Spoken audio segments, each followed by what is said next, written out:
నాయుడు సాధించావయ్యా. పుత్రోత్సాహంలో నిన్ను మించినోడు ఇప్పుడు ఎవరూ లేరయ్యా. అంతగా ఆనందపడుతున్నాడు మన చంద్రబాబు నాయుడు. నారా లోకేష్ అండి, అసలు ఏపీ పేరు చెప్తే 2019-20 మధ్య భయపడి వెళ్ళిపోయినటువంటి వాళ్ళు ఈరోజు ఏపీ అంటే క్యూ కడుతున్నారు.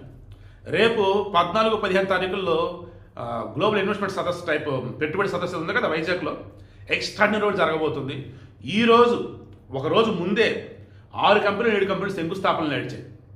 ఏకంగా రెన్యూ ఎనర్జీ వాళ్ళకి సంబంధించి 82,000 కోట్లు భారీ పెట్టుబడి, వేలలో ఉద్యోగాలు.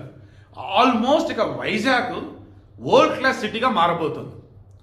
జగన్ చెప్పింది ఇదే కదా, వైజాగ్ అద్భుతంగా డెవలప్ అయింది, వైజాగ్ అన్నాడు. ఎస్ చేస్తున్నారు, వైజాగ్ చేస్తున్నారు. రాజధాని కాదు, బట్ వైజాగ్ చేస్తున్నారు. రాజధాని అయితేనే వైజాగ్ డెవలప్ అయిందని చెప్పినటువంటి first class person Jaganmohan Reddy, first class student.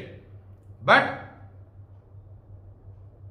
Graduate beyond that Lokesh prove చేశాడు. అసలు ఎన్ని కంపెనీలు అంటే ఈరోజు వైజాగ్ వస్తుంది.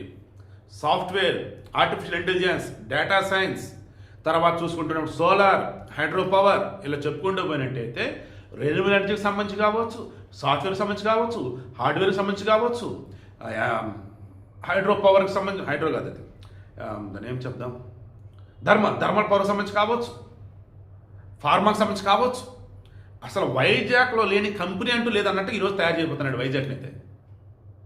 రేపు ఈ సదస్సు ఉంది కదా, ఇన్వెస్ట్మెంట్ సదస్సు, దానిలో ఇంకా మరికొన్ని అద్భుతాలు చేయబోతున్నారు చూడండి.